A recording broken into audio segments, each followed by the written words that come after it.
E aí, moçada, que prazer enorme tê-los aqui no meu canal Química com Soró. Tamo junto, hein? Tamo junto. Um prazer enorme. E eu vou continuar nessa aula de estrutura atômica. Vamos falar de eletrosfera, níveis e subníveis e diagrama. E vamos nessa, né? Vamos falar aí do da nossa eletrosfera. Legal? Bom, mas antes de começar a falar da nossa eletrosfera, não é? Da nossa, a região dos elétrons, né? Lugar de elétrons, a eletrosfera, dá uma olhadinha aqui, ó, neste esqueminha que eu fiz para vocês aqui, ó. Vejam, só para a gente ter uma ideia de aonde eu quero chegar. Aqui nós temos uma lâmpada, de hidrogênio, uma lâmpada de hidrogênio. Aqui eu tenho um prisma, tá vendo? A luz da lâmpada, né? Essa luz da lâmpada, certo? Ela incide sobre quem? Sobre esse prisma, tá? E vocês percebem que ela decompõe em diferentes o quê? Em diferentes cores, tá? Esse espectro, né? Certo? Esse espectro apresenta essas linhas, né? Ou raias, chamadas linhas ou raias. Vejam que apresentam cores o quê? Cores diferentes.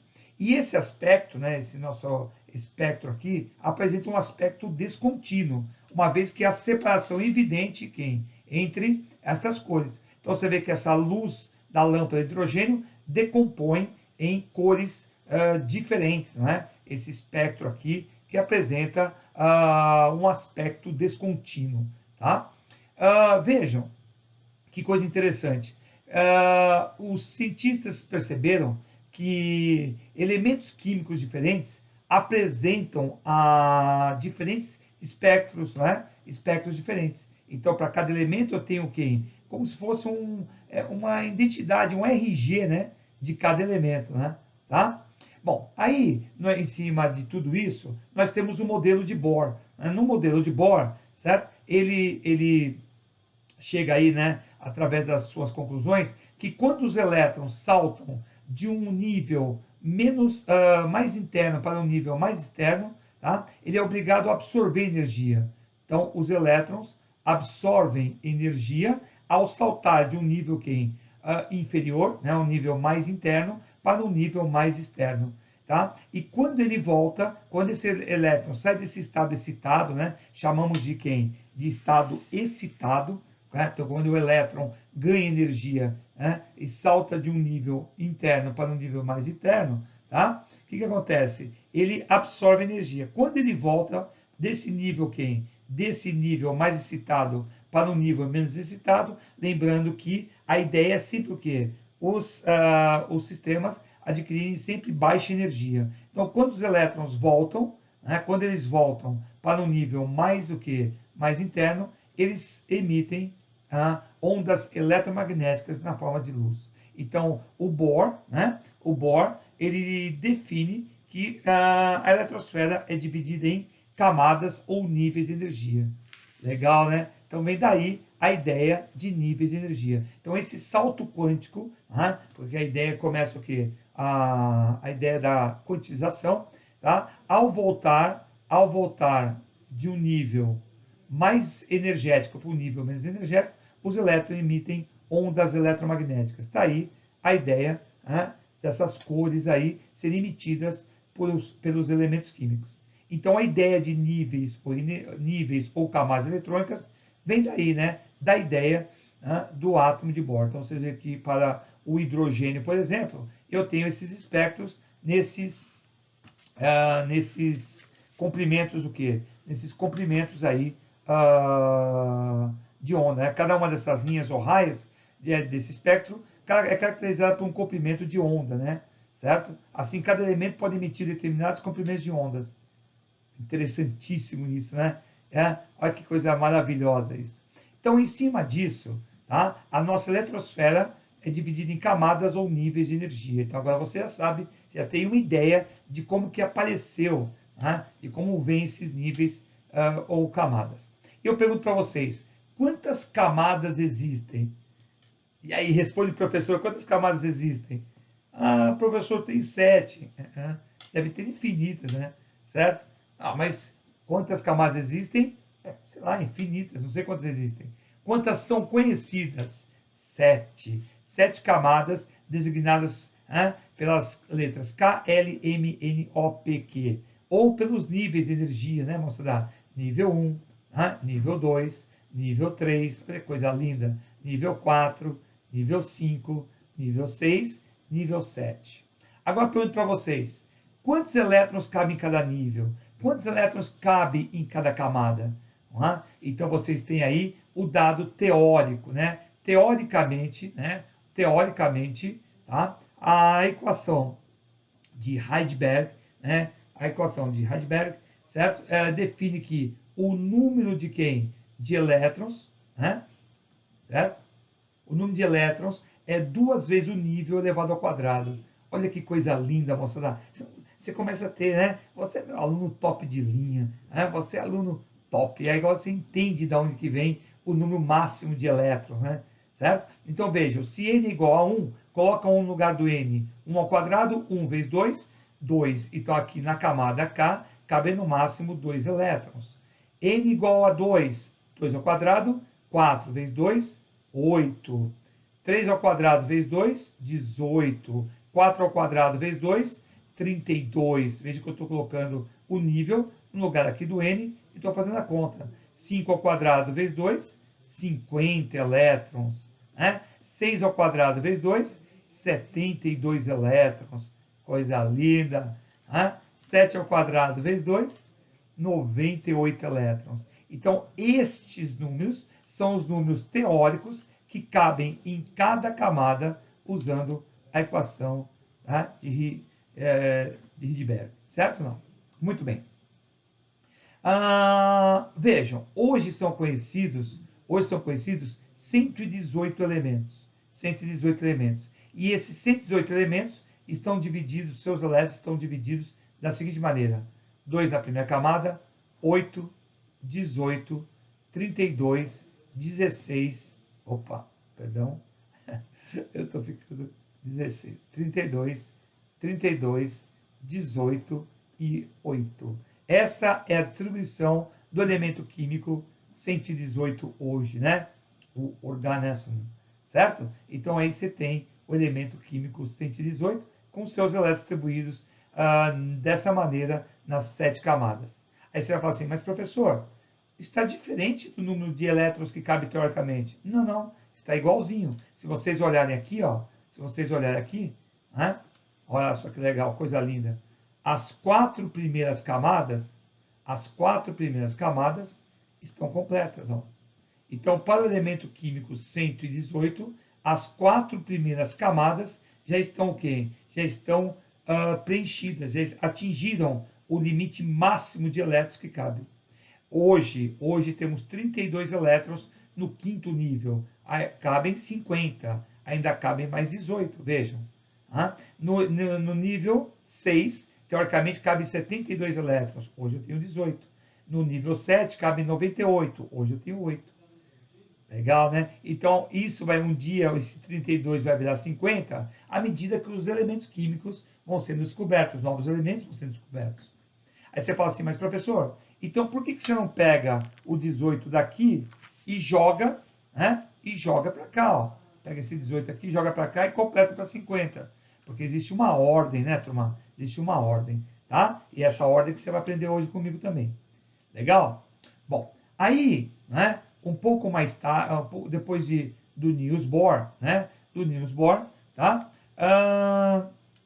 Um cientista, né, chamado Arnold Sommerfeld, certo? Ele percebeu que estas raias, certo? Que eram obtidas aí nesses espectros, eram na verdade um conjunto de raias mais finas, tá? Daí que vem a ideia dos subníveis de energia, né? Aí que vem a ideia dos subníveis de energia, tá? Então, a ideia de que essas raias são formadas do quê? São formadas por raias menores, chamadas de subníveis de energia, tá? Então, essa ideia vem com Arnold Sommerfeld, tá? Um pouco mais tarde, tá, turma? Chalodin, tá, propôs que cada elétron da eletrosfera de um átomo, olha que coisa interessante, certo? Da eletrosfera, tá? Possui o quê? a energia dos níveis e subníveis de eletrosfera diferentes. Então, elétrons com diferentes quantidades de energia ocupam diferentes níveis de energia. Olha que coisa interessante, tá? E aí, como eu falei para vocês, e a ideia é sempre ocupar quem? Os menores níveis de energia. Então, a ideia, tá? A ideia de que os elétrons da eletrosfera, tá? Para ser distribuídos, né? Para que os elétrons sejam distribuídos na eletrosfera, nós devemos conhecer a energia dos elétrons, tá? A energia dos níveis e subníveis da eletrosfera.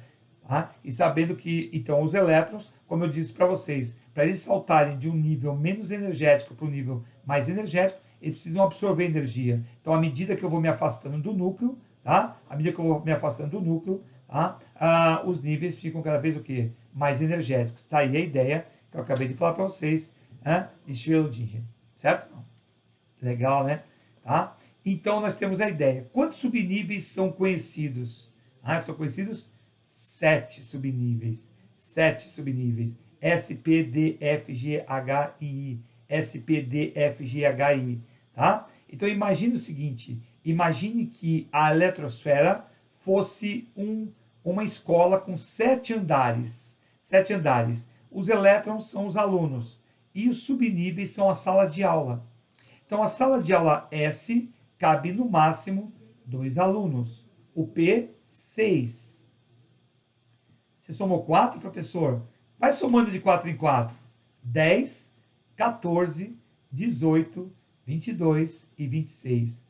De 4 em 4. E por que é de 4 em 4, professor? Olha que coisa sensacional, moçada. Olha que coisa sensacional. Ó, o subnível, né? Deixa eu apagar aqui. Aqui, ó. Imagina, o primeiro andar do prédio. O primeiro andar do prédio, que corresponde à camada K, cabem no máximo quantos alunos? Quantos alunos cabem? Quantos alunos cabem no primeiro andar do prédio?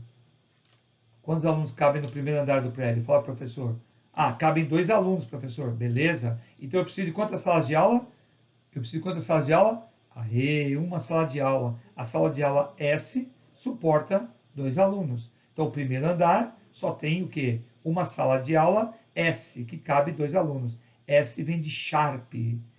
No segundo andar do prédio cabem 8 alunos. Então, eu preciso de quantas salas de aula? 2 SP. Por quê? Porque 2 mais 6 vão dar 8. 100 salas. Que coisa linda, professor. P vem de principal. Sharp principal. Beleza? Principal. Legal, né? Tá? Então vocês têm 2 subníveis no terceiro andar. O terceiro andar do prédio cabe 18 alunos. 18 alunos, 3 salas de aula. SPD, porque a soma vai dar 18. Que coisa linda. Olha lá. No quarto nível, no quarto andar, 32 alunos. SP, D e F, a soma dá 32. Por isso que é de 4 em 4. SP, D, F e G, S, P, D, F, G, H, S, P, D, F, G, H e I. Olha que coisa linda, turma. Deu para perceber? Então, a soma de quem? Dos elétrons dos subníveis dá o número total de elétrons de cada nível. Coisa linda, hein? E se você perceber aqui, o que nós estamos montando aqui? O famosíssimo diagrama de Linus Pauling. Olha lá. 1S, 2S, 2P, 3S, 3P, 3D, 4S, 4P, 4D e 4F. O famosíssimo diagrama de Linus Pauling. Aí está o famosíssimo diagrama de Linus Pauling. No diagrama de Linus Pauling, os elétrons estão distribuídos em ordem crescente de energia. E olha que coisa maravilhosa, dentro do mesmo nível, a ordem crescente de energia cresce em relação aos subníveis, tá? O S é menos energético que o P, que é menos energético que o D, que é menos energético que o F, e assim sucessivamente. Então, os elétrons sempre ocupam quem? Os níveis mais baixos de quem? Mais baixos de energia, né? Os níveis mais baixos de energia. Legal, né? Então, a ideia é essa, a ideia do diagrama de Linus Pauling, tá? Muito bem. E aí, como é que a gente utiliza o diagrama? Percebam que no diagrama eu coloquei, teoricamente, todos os subníveis que eu acabei de mostrar para vocês. E como é que a gente utiliza o diagrama? Nós colocamos em ordem assim, ó, crescente, distribuímos em ordem crescente de energia. E qual que é essa ordem de distribuição, professor? Veja que eu fiz todo quadriculado para vocês perceberem, mostrar que basta vocês o quê? Traçarem a diagonal de todos os quadrados, ó. Se vocês traçarem a diagonal de todos os quadrados, vocês têm as diagonais principais do diagrama de Linus Pauling, ó. Do diagrama de Linus Pauling, certo? Agora, olha que coisa sensacional no que eu vou mostrar aqui para vocês agora. Olha o que eu vou mostrar aqui para vocês agora. Olha que coisa sensacional. Vejam, hoje são conhecidos quantos elementos? 118, certo ou não? 118. Quantos elétrons tem no primeiro nível do 118? Tem quantos elétrons? 2. Então, você tem um S, 2, né? Um S2. Então, você coloca o número de elétrons em cima da letra. Um S2. Então, o que significa um S2?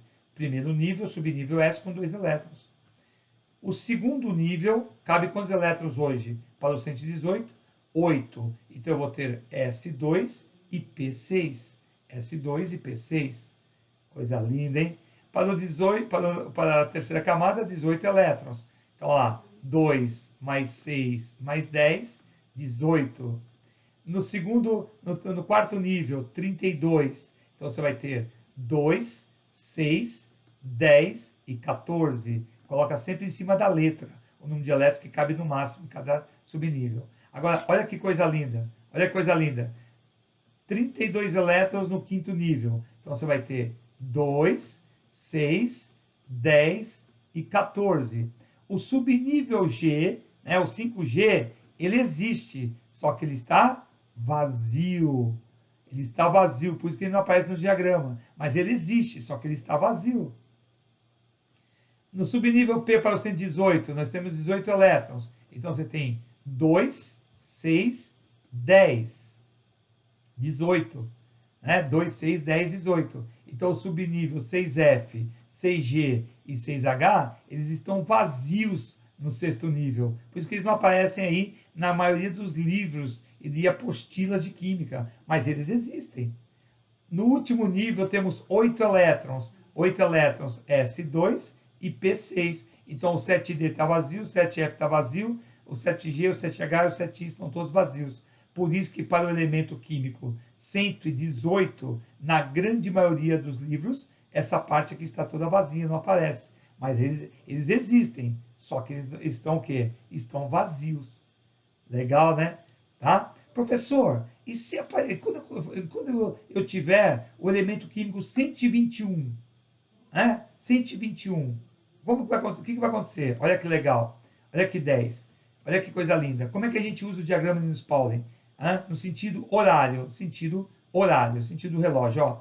1S2, aí você vem para cá, ó, 2S2, aí você vem para cá, ó, 2P6, 3S2, olha lá, 3P6, 4S2, 3D10, 4P6, 5S2, 4D10, 5P6, 6S2, e assim você vai descendo as diagonais e vai distribuindo em ordem o quê? Em ordem crescente de energia.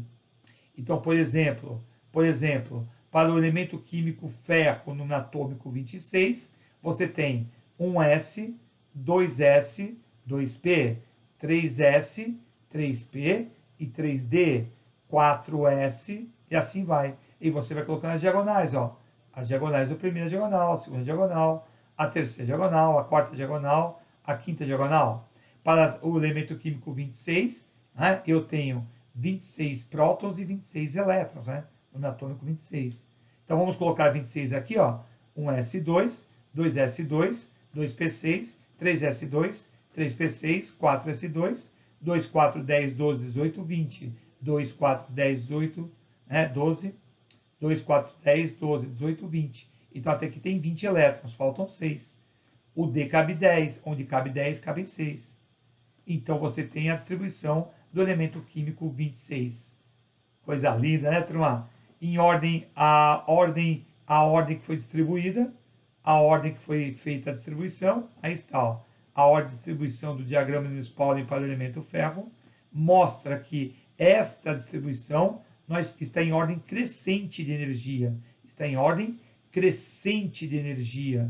está em ordem crescente de energia. Portanto, esta ordem é chamada de ordem energética. É a ordem energética, moçada. Ordem energética. Ordem energética. Portanto, o 3D6 é o subnível mais energético. Que coisa linda, hein? Que coisa linda. Agora vamos arrumar aqui em camadas. 1s2,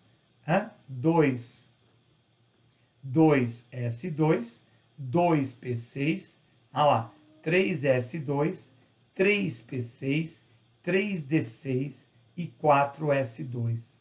Esta ordem é a ordem chamada de ordem geométrica. E na ordem geométrica, tá? Esta ordem geométrica, que é a ordem o quê, turma? Energética arrumada em camadas, ó. Camada K, camada L, camada M, camada N. Onde eu vou ter quem? A última camada. A última camada é chamada de camada de, vamos lá, camada de, que beleza. Camada de valência. Camada de valência. Então, a última camada é chamada camada de valência. E vocês percebam que, nitidamente, em cada camada tem o número de elétrons. 2, aqui 8, né? Aqui 14 e aqui 2. Então, eu tenho 2 elétrons de valência, 2 elétrons na camada de valência. Aí está as duas ordens que interessam. Na ordem energética, você tem o quê? Você tem o subnível mais energético. E na ordem geométrica você tem a camada de valência, moçada. A camada de valência. Legal, né? Beleza. Bom, moçada, aí está então a distribuição do elemento ferro, a utilização do diagrama de Linus Pauling. Beleza? Tá? Espero que vocês tenham aí gostado da aula e curtido a aula. Beleza? Até a próxima, queridos.